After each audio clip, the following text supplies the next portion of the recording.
두 번째까지 괜찮았던 것 같은데 마지막이 좀 실패했던 것 같아요. 아무튼 오늘 여호수아 6장 이스라엘이 여리고랑 싸워서 여리고 성을 무너뜨리는 부분에 대한 이야기를 좀 해보겠습니다. 우리 간단히 1장부터 5장까지 리뷰를 좀 해보면 좋겠는데 기억나실 거예요. 1장에서 마침내 이제 진짜 이스라엘이 가나안과 싸워서 점령하기 위해서 이야기가 시작이 되죠.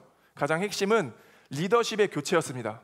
모세가 죽고 여호수아가 리더십이 다시 이어받아서 세워지는 그런 이야기가 1장, 그래서 강하고 담대하여라 라는 이야기를 좀 했었고, 2장이 갑자기 시간의 순서와는 튀게 하나의 사건이 삽입되어 있었죠. 기생 라합의 사건 기억나시죠? 기생 라합이 그 정탐꾼을 구해줌으로 말미암아 우리는 이미 여러분들의 소식을 다 알고 있었고 두려워 떨고 있으니 우리 가족을 나중에 꼭 좀 살려주십시오 라고 해서 기생 라합에 대한 이야기가 2장에 있었고, 3장 마침내 요단강을 건너는 이야기가 있었죠. 요단강을 건너는데 어떻게 건넜다? 언약궤를 맨 제사장들을 앞세워서, 그렇죠? 그 요단강, 범람하는 요단강을 바라보면서 어떻게 건너야 되나라는 고민 가운데 하나님이 언약궤를 맨 제사장을 앞세워서 물가에 발을 디디면 물이 다 이렇게 멈출 것이다 라고 이야기를 해서 3장이 지나갔습니다. 4장 하나님이 또 하나의 사건 하나를 기억하기 위해서 돌들을 구해다가 길갈에 돌탑을 세우라고 하시죠. 그래서 이 돌들의 뜻이 무엇이거든 묻거든 나중에 후대에 너희 자녀들에게 잘 알려주어라. 하나님의 은혜로 이 요단강을 우리가 갈라서 두 발로 걸어서 건너갔다라고 하는 4장의 이야기, 그렇죠? 돌들을 취했던 기억이 있었고, 5장 지난주 기억나세요? 할례에 대한 내용. 할례, 이제 정말 요단강까지 건너서 전쟁을 앞두고 있는 그 상황에 전쟁을 치르는 것이 아니라 할례를 명령하시죠. 그렇죠? 하나님의 자녀라고 하는 그 사인 할례를 행함으로 인해서 순종에 대한 이야기를 좀 드렸던 것 같습니다. 다 기억나실 거예요. 그리고 6장, 오늘부터 이제 6장이 시작됩니다. 6장부터 12장까지가 실제 이제 가나안 족속들과 전쟁을 치르는 내용들이 진행이 돼요. 그러니까 지금까지는 이스라엘을 어떤 훈련시키고 준비시키는 내용들이 좀 등장을 했다라고 하면 이제는 전쟁을 치러서 땅을 우리가 성취해내고 그 다음부터는 땅의 분배에 대한 이야기가 또 나오고, 오늘부터는 이제 여리고 전쟁에 대한 이야기가 등장을 합니다. 제가 1장부터 5장까지 설교를 해오면서 조금 반복하면서 이야기했었던 단어랑 이야기가 있는데 혹시 기억나는 거 계세요? 첫 번째는 뭐였냐면 이 여호수아에 기록된 전쟁은 거룩한 전쟁이라고 하는 홀리워 성전이다라고 말씀을 드렸었습니다. 기억나세요? 성전. 우리가 이 성전 예배당 선정 말고 성전, 홀리워, 하나님의 전쟁이다라고 하는 거룩한 전쟁이라고 불렸었는데 왜 그런 이야기를 했었냐면 본문에 등장하는 내용들 중에 뭐가 있었냐면 이미 전쟁도 시작하기 전에 가나안의 사람들이 우리는 두려움에 떨고 있다, 그런 이야기들이 반복적으로 등장하는 걸 우리가 보면서 이미 전쟁은 하나님이 승리해 놓으셨다라고 하는 이 거룩한 전쟁 홀리워 성전이라고 하는 이야기를 한번 드렸었고, 두 번째 하나는 순종과 관련된 내용을 좀 반복적으로 드렸었습니다. 기억나시죠? 이 순종이라고 하는 거는 믿음이랑 뗄래야 뗄 수 없는 관계거든요.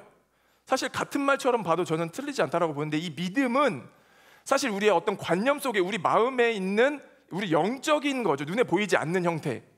근데 이 믿음이라는 것이 우리 눈에 보이는 형태로 드러나기 위해서는 행동의 순종, 그러니까 이거는 사실상 뗄래야 뗄 수 없는 거예요. 우리가 전 믿어요, 하나님을 믿습니다라고 했을 때 그것이 눈에 보이는 형태로 등장하는 게 순종일 수 있다라는 거예요. 하나님이 두 발로 요단강을 건너라라고 했을 때 저 건널게요 믿습니다라고 하지만 제자리에 있으면 아무 일도 일어나지 않죠. 변화가 없습니다. 그 믿음은 우리의 관념 속에 있는 거고 그것이 눈에 보이는 형태로 드러나는 게 실제 발을 요단강에 대는 행위, 순종. 그러니까 이 순종에 대한 거를 반복적으로 제가 이야기를 드렸었어요.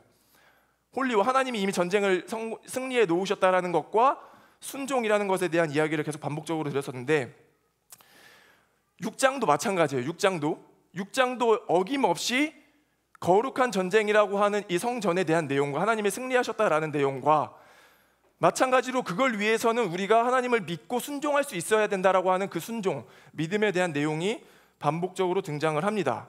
1절, 2절 같이 한번 볼까요? 1절, 2절. 1절 우리 큰 목소리로, 졸릴 수 있으니까 큰 목소리로 한번 읽어보도록 하겠습니다. 시작. 출입하는 사람이 없었다. 2절, 주님께서 여호수아에게 말씀하셨다. 내가 여리고와 그 왕과 용사들을 너희 손에 붙인다. 아멘. 2절 말씀 띄워주세요. 2절 말씀을 개역 개정으로 제가 한번 읽어드릴게요. 여호와께서 여호수아에게 이르시되 보라, 내가 여리고와 그 왕과 용사들을 네 손에 넘겨 주었으니 라고 기록이 되어 있습니다. 1절, 다시 한번 1절 띄워주시면 1절에 보면 여리고 성이 이스라엘 자손들을 막기 위해서 어떻게 돼 있다?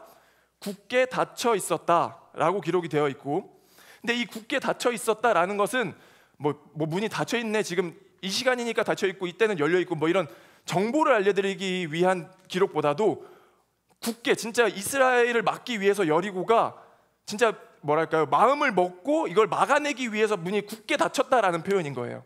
어떤 영어 성경에 보면 어떻게까지 표현을 했냐면 볼트로 죄고, 볼트, 우리 나사 볼트로 죄고 발을 굳게 쳐가지고 막아놨다라는 표현까지도 있더라고요. 그러니까 그만큼 얼마나 여리고가 이스라엘을 막기 위해서 마음을 먹고 완전 준비해가지고 딱 문을 닫아놨는지, 그 정도의 뉘앙스라는 겁니다. 이해가 되시죠? 여리고성은요, 안 그래도 사실 굉장히 이 외벽과 내벽이 있을 만큼 두터운 성벽이라고 합니다. 그러니까 한 겹이 아니라 외벽이 있고요, 그 사이에 여백이 있고 또 내벽이 있는 거예요. 그러니까 사실상 외벽만 이렇게 무너진다라고 해도 내벽이 이미 또 있기 때문에 이게 굉장히 두텁죠. 그리고 여리고성은 높은 지대에 이 정상쯤에 있기 때문에 그냥 우리가 그 성을 점령하려고 사람들이 올라가가지고 싸우기에는 굉장히 조금 어려운 조건 안에서 싸움을 해야 되는 그런 상황에 지금 여리고성이 있습니다. 근데 우리가 주목해야 될 것이 2절 후반부인데, 제가 개역개정으로 읽어드렸던 이유가 마지막에 보면 이렇게 기록되어 있죠. 네 손에 넘겨 주었으니, 네 손에 넘겨 주었으니. 우리가 시제를 좀 눈여겨볼 필요가 있는데, 아직 전쟁을 시작하기도 전인데도 불구하고 이미 네 손에 넘겨 주었다라고 기록이 되어 있는 거예요. 이게 즉 제가 첫 번째 얘기했던 거룩한 전쟁이라고 하는 성전, 이미 전쟁을 시작하기에 앞서서 시작하지도 않았는데 이미 네 손에 넘겨 주었으니, 이거는 너희가 하는 전쟁이 아니라 내가 하나님이 치르는 전쟁이다라고 하는 홀리워 성전이라는 기록이 이미 또 여기에 한 차례 나와 있는 거예요. 이 굳게 닫혀 있었다와 이미 네 손에 넘겨 주었다가 어쩌면 완전한 지금 대조를 이루고 있는 듯한 느낌을 주는 거죠. 인간의 힘으로 굳게 막아보려고 완전히 막고 있는 그 여리고와 이미 네 손에 넘겨 주었다라고 하는 그 하나님의 고백이 같이 대조적으로 이루어져 있다라는 거예요. 6장 여리고 전투 역시 기존의 1장부터 5장까지와 유사한 패턴을 보여주고 있는데, 결론적으로 지금 하나님이 원하시는 것은 이스라엘이 전쟁 훈련을 받길 원하시는 것이 아니라 순종 훈련, 영적 훈련을 받길 원하신다는 겁니다. 믿으시나요? 지금 이스라엘이, 하나님 보시기에 이스라엘이 훈련 받길 원하시는 것은 어떤 전쟁을 치르는 그런 기술적인 훈련을 받길 원하시는 게 아니라, 이미 전쟁은 내가 내 손으로 다 완성해 놨어, 너희는 나만 믿고 순종하면 되라고 하는 어떤 순종 훈련, 영적 훈련을 하나님이 지금 더 원하신다라는 거예요. 분명 내용은 전쟁입니다. 그렇죠? 내용의 이야기, 소재는 전쟁인데, 그런데 하나님께서는 전쟁에 대한 구체적인 이야기는 단 한 가지도 하지 않으세요.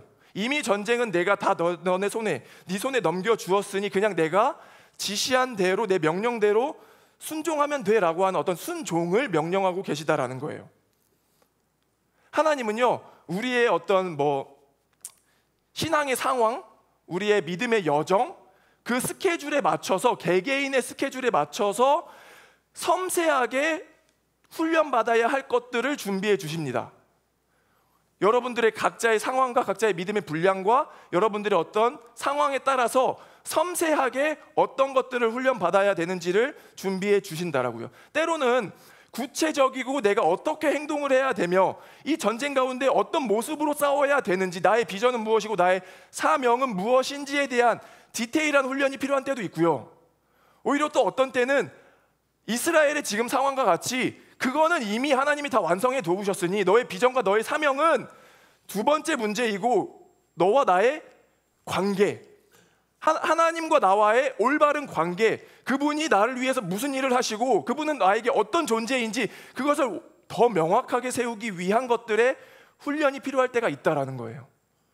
각 개개인마다 섬세하게 하나님이 그런 필요에 맞는 훈련들을 요구하실 때가 있다라는 거죠. 이스라엘은 40여 년의 광야 생활을 보내다가 지금 진짜 이 가나안과 싸우려고 왔습니다. 오긴 왔지만 아시다시피 광야에서 이미 부모의 신앙을 물려줬던 그 부모 세대가 다 죽고, 그렇죠? 직전에 할례를 받았어요. 어쩌면 초신자처럼 신앙이 아직 두텁지 못할 수도 있다라고요. 그런데 그 정말 중요한 상황 가운데 이제 가나안에 들어가서 한 민족, 한 족속씩을 다 진멸해 내야 되는 그 엄청난 상황 가운데 하나님이 이스라엘에게 요구하시는 훈련은 뭐냐면, 어떻게 싸워서 이길까? 전쟁의 어떤 기술보다도 어느 상황과 어느 때라도 나를 믿고 신뢰할 수 있는 그 순종의 훈련을 지금 더 요구하신다라는 거죠. 여러분들은 여러분들의 삶 가운데 지금 어떤 훈련들을 하나님께서 원하시는지를 한번 고민해 볼 필요도 있는 것 같아요. 지금 나의 믿음이 온전하게 하나님을 신뢰하고 있는지에 대한 그런 것도 한번 돌아보면서 좀 고민해 봤으면 좋겠고, 그것이 어느 정도 정리가 되어 있는 사람이라면 구체적으로 나는 그럼 하나님을 위해서 어떻게 살아야 되는지, 어떤 전쟁을 치르면 되는지에 대한 고민을 또 해볼 수도 있겠죠. 그러니까 하나님은 정말 섬세하시고 인격적이신 분이라 우리가 어떤 상황과 어떤 삶을 살아가고 있는지에 맞춰서 훈련들을 준비해 주신다라는 거예요. 우리가 처음 이제 복음을 접하게 되죠. 거듭났다라고 이제 하는데, 처음 복음을 듣고 믿게 되고 예수님을 영접하였다라고 해서 신앙이 끝나는 것은 아닙니다. 물론 어떤 구원의 문제, 그렇죠? 예수님과 나와의 정체성의 문제는 예수님을 믿는 것으로 인해서 완성이 되어지지만, 신앙의 어떤 훈련, 우리는 하나님의 인품, 그러니까 예수님의 성품과 닮아간다라는 것을 성화라고 하죠.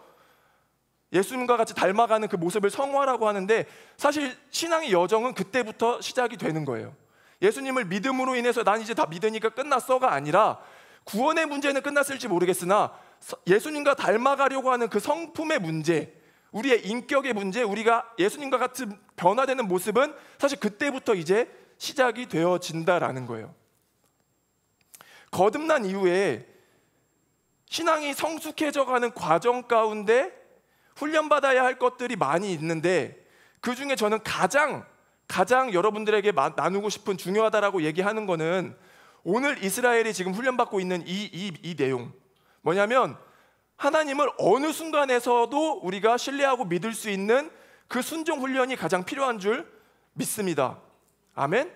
이미 네 손에 넘겨주었으니, 뭐냐면 차라리 전쟁을 내가 치르는 한이 있더라도 너네는 지금 전쟁에 대해서 고민할 것이 아니라 우리의 삶의 어떤 상황과 문제보다도 우리의 정체성, 그분과 나의 어떤 명확한 정체성, 그 선명한 정체성이 가장 먼저 필요하다라는 거죠. 어느 상황에서도 흔들리지 않을 수 있는 그리스도인으로서의 그리스도인의 정체성 훈련을 원하신다라는 거예요.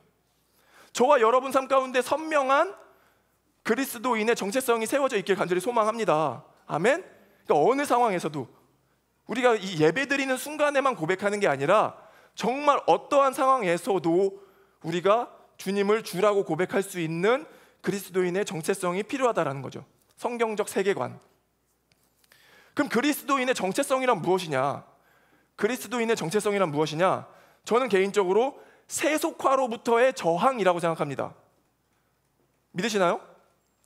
세속화로부터의 저항. 그러니까 세속화로부터의 저항은 곧 거룩함이거든요. 거룩한 것을 선택하고 거룩한 것을 선택하기 위한 방향성을 갖는 것이 그리스도인의 정체성이라는 거죠. 우리의 정체성이라고요. 이스라엘이 가나안 땅에 가서 해야 될 일이 무엇이냐? 그 세속화되어져 있는 가나안 땅에 거룩함이라고 하는 하나님의 나라를 변화시켜야 되는 임무를 가지고 지금 가고 있는 거예요. 그러면 그것이 훈련되어 있지 않으면 가나안이라고 하는 그 세속화된 땅으로부터 우리가 오히려 세속화되어지는 거예요. 우린 거룩하다라고 해서 갔는데 우리의 신앙이 뿌리 내려져 있지 않으면, 우리의 정체성이 올바르게 세워져 있지 않으면 오히려 가나안에 가서 우리가 세속화되어 버린다라니까요. 거룩한 건 무엇이냐? 세속화로부터의 저항. 나는 그것을 원하지 않아. 세속화로부터의 저항, 곧 거룩함이 그리스도인의 정체성이라는 겁니다. 마찬가지죠. 저와 여러분 가운데 우리가 그리스도인입니다. 그리스도인의 정체성을 어떻게 확인할 수 있냐? 우리의 가치관을 어떻게 눈에 보이는 형태로 좀 드러낼 수 있냐? 전 마찬가지라고 생각해요. 우리가 그 세속화로부터의 저항하는 모습들, 즉 그거는 거룩함인데, 우리의 삶 가운데 늘 거룩함을 추구하려고 하고 선택하려고 하는 여러분들의 노력과 자세가 그리스도인의 정체성이라고 하는 거죠. 저는 모르겠습니다. 20대 때 개인적으로 가장 훈련되어져야 할 영역이 전 이거라고 생각을 해요. 진짜 정체성을 확고하게 세우는 거.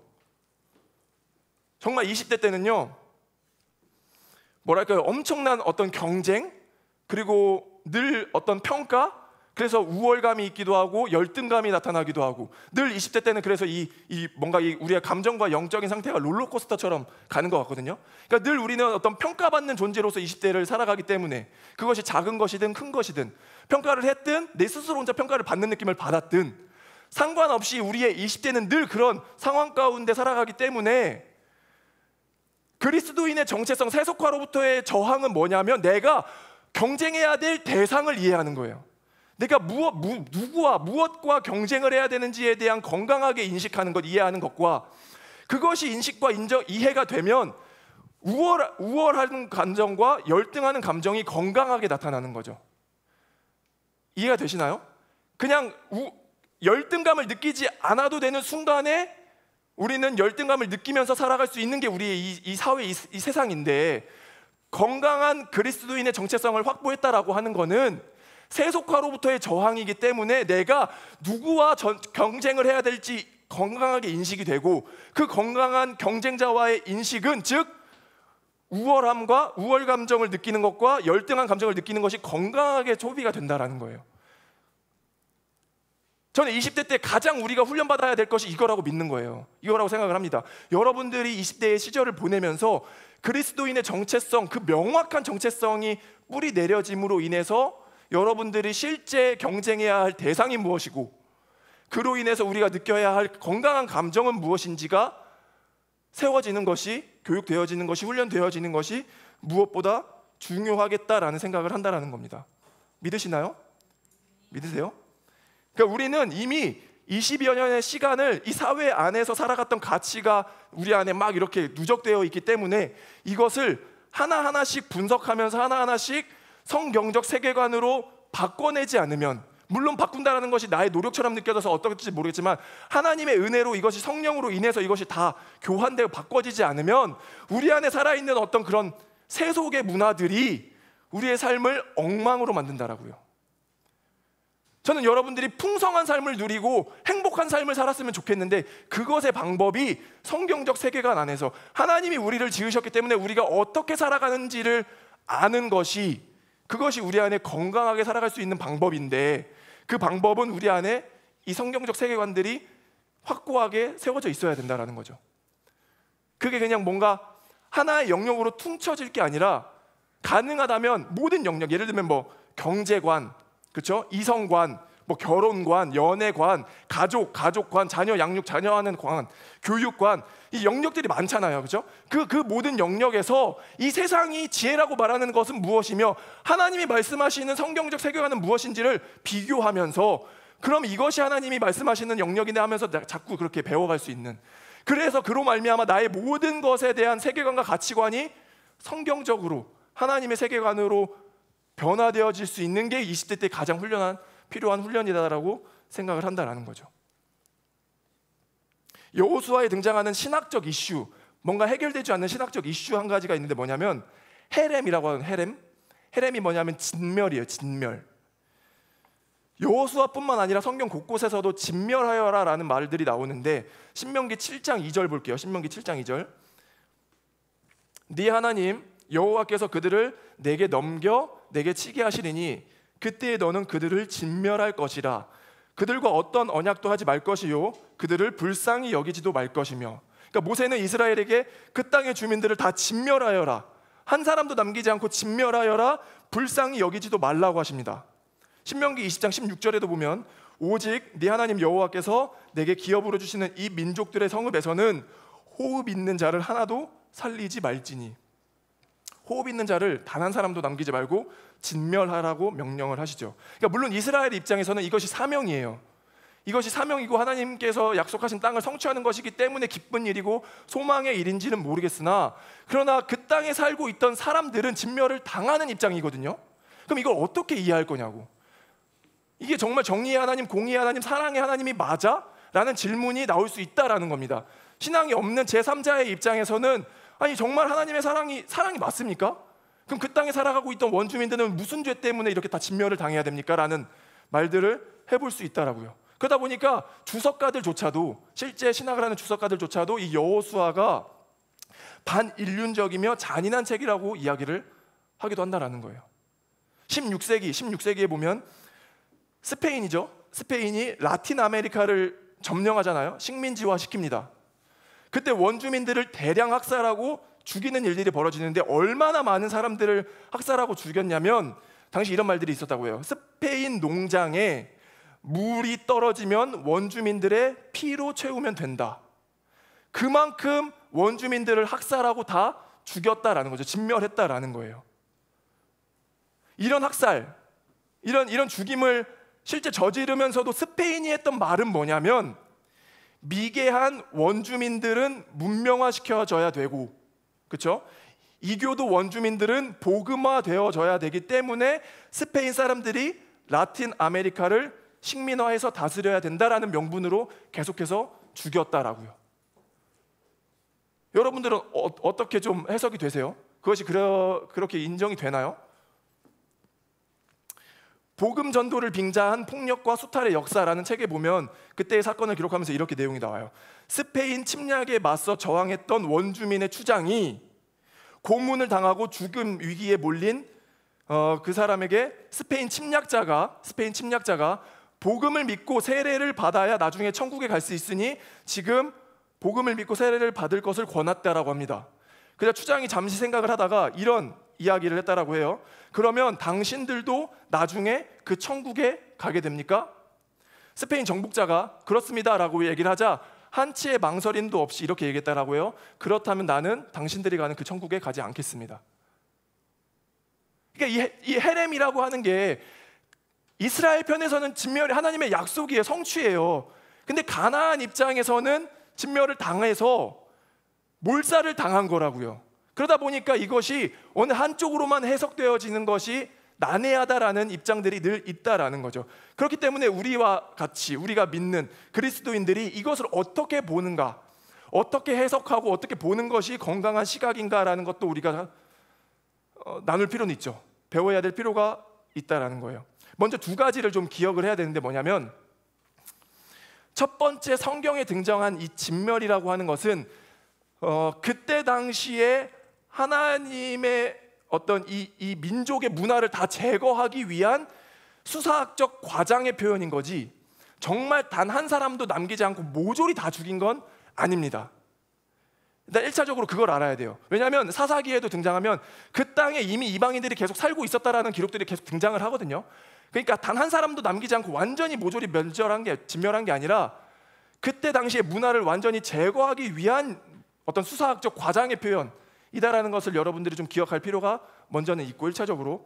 두 번째는 같은 맥락인데, 하나님이 진짜 원하시는 건 뭐냐면 그 땅에 가서 그 땅에 세속화된 문화로부터 우리가 완전히 저항하고 거부화될 수 있어야 된다는 것을 더 이야기하려다 보니까 이제 진멸, 헤렘이라는 것이 등장을 하게 되는 거예요. 한 사람도 빠짐없이 모조리 진멸을 할 것이다 라는 것이 수사학적 과장이자 그때 당시의 문화로부터의 완전한 저항을 요청하시는 거죠. 신명기 20장 18절 보면, 이는 그들이 그 신들에게 행하는 모든 가증한 일을 너희에게 가르쳐 본받게 하여 너희가 너희의 하나님 여호와께 범죄하게 할까 함이라. 이게 진멸을 하라는 이유가 기록된 본문인 거예요. 이방 사람들이 하는 가증한 일을 이스라엘 사람들에게 가르쳐서 배우게 할까봐 그렇게 헤렘 진멸을 하라고 명령을 하셨다라는 거죠. 같은 본문 신명기 9장에도 보면요, 가나안 사람들이 악하기 때문에 그때 당시에 가나안이 했던 그 예배를 이스라엘 사람들에게 가르쳐서 동일하게 예배를 하게 할까봐 진멸을 모세가 명령하였다라는 기록들이 등장을 합니다. 이런 것처럼 하나님이 진짜 우리에게 간절히 원하는 훈련의 내용은 뭐냐면, 그 어느 상황에서라도 우리가 세속화된 문화로부터 저항할 수 있는 그 믿음이 우리 안에 있길 원하신다라는 거예요. 믿으시나요?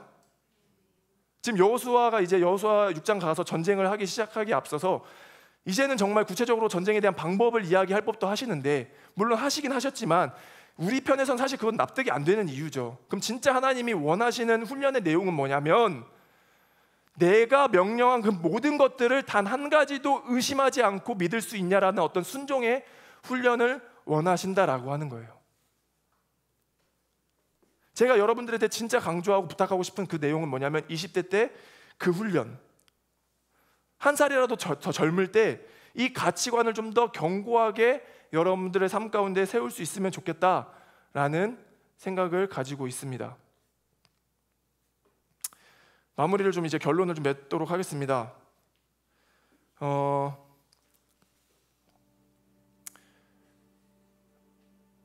하나님의 말씀이 우리의 삶을 완전히 지배하길 소명합니다. 아멘. 하나님의 말씀이, 이 거룩한 하나님의 말씀이 우리를 만드신 하나님이 우리를 어떻게 살라라고 하신 이 하나님의 말씀이 우리의 삶을 완전히 지배하여서 그 말씀대로 살아갔을 때 우리의 참된 기쁨과 소망과 행복과 평안과 모든 것들이 여러분들 삶 가운데 가득하길 간절히 소망합니다.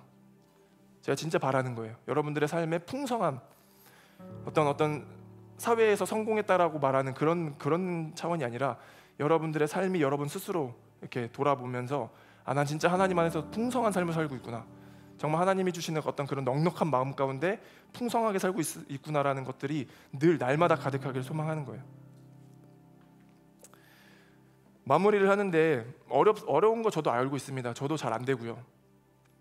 실천한다라는 게 사실 쉽지만은 않죠. 늘 기도도 필요한 것 같은데, 10장 말씀 볼게요. 10절. 오늘 본문 10절 말씀을 보면, 여호수아가 또 백성에게 명령하였다. 함성을 지르지 말아라. 너희 목소리가 들리지 않게 하여라. 한마디도 입 밖에 내지 말고 있다가 내가 너희에게 외쳐라 하고 명령할 때에 큰 소리로 외쳐라. 말씀을 이렇게 좀 자세히 보다 보니까, 이스라엘은 여리고 성을 몇 바퀴 돌아야 하고 언제 소리를 질러야 하는지를 몰랐던 것 같기도 합니다. 하나님이 여호수아에게 몇 바퀴를 돌라고 말씀을 해주셨고, 여호수아가 이스라엘 백성들에게 내가 너희에게 외쳐라라고 명령할 때에 외쳐라. 물론 이스라엘은 여호수아를 믿고 리더로 인정을 했고, 여호수아 안에 살아계신 하나님을 믿었기 때문에 그냥 걸어서 여리고를 돌아라고 했을 때 큰 거부감 없이 할 수 있었을 것 같아요. 순종을 아마 했었을 거다라고 생각을 합니다. 아멘 하면서 돌았겠죠. 근데 하루를 돕니다. 끝났대요. 다음 날도 똑같이 또 그렇게 돌래요. 돌고 돕니다. 저도 그냥 상상해 보는 건데, 혹시라도 여리고에 살았던 그 사람들이 돌고 있는 이스라엘의 백성들을 봤다면 조금 우스웠을 것도 같고, 쟤네 뭐 하는 거야? 라고 손가락질도 했을 수도 있겠고, 쟤네 전쟁하러 온 애들 맞아? 라는 어떤 시선도 있었을 거고, 물론 제 상상이겠지만, 어쨌든 하루 돌고 이틀 돌고 3일 돌고 계속 돌기만 했을 때 이스라엘 사람들 중에 한두 명씩은 아마 불순종의 마음들도 조금씩은 나타났을 수도 있겠다 싶어요. 왜냐? 7일째 무너질 거야 라고 알면 7일 걷죠. 근데 우리의 기도 제목이 언제 응답될지 모르고 하루 기도했고 이틀 기도했고 계속 기도하는데도 여전히 외치라라는 소리가 들리지 않는다면, 우리는 우리의 마음 가운데 의심이 찾아온다라는 거예요. 불순종의 마음들이 조금씩 생길 수 있다라는 거죠. 전 믿음이 그런 것 같습니다. 하나님이 외쳐라라고 할 때까지 기다리는 것, 하나님이 외쳐라라고 했을 때 외칠 수 있을 때 그 순간을 기다리면서 절제하고 소망을 품고 하나님의 세계관, 성경적 세계관, 하나님의 말씀대로 버틴다라고 하는 것도 조금 부정적인 의미일까 봐 쓰고 싶지 않았는데 아무튼 이렇게 자신의 삶을 끝까지 지켜내려고 하는 그런 노력들이 믿음이라고 보는 거예요. 하나님의 시간은 그래도 계속 가고 있습니다. 우리의 시간은 멈춰 있는 것 같죠. 하루 돌고 이틀 돌고 왜 자꾸 계속 돌기만 해야 돼? 멈춰 있는 것 같으나 하나님의 시간은 하루씩 계속 가고 있었다라고요. 마침내 7일이 다 찼을 때 외쳐라라고 하는 것처럼. 저는 믿음이 이런 것 같은데, 여러분들이 하고 있는 어떤 기도의 응답이 잘 이루어지지 않고 여러분들이 하고자 하는 일들이 잘 성취되지 않는 것처럼 느껴진다 할지라도 하나님의 시간은 흐르고 있다라고 믿습니다. 아멘. 여러분들의 더 완성된 정말 하나님의 아름다운 모습대로 그 비전과 사명을 성취하기 위해서 나름대로의 어떤 우리의 훈련을 시간들을 보내고 있다라고 믿고, 그것이 우리에게 꼭 필요한 일들이고 마침내는 우리가 그런 일들을 감당할 때가 오겠죠. 그러면 그때를 잠잠히 기다리면서 우리가 외쳐라라고 할 때를 기다릴 수 있는 저와 여러분이 되길 소망합니다. 아멘.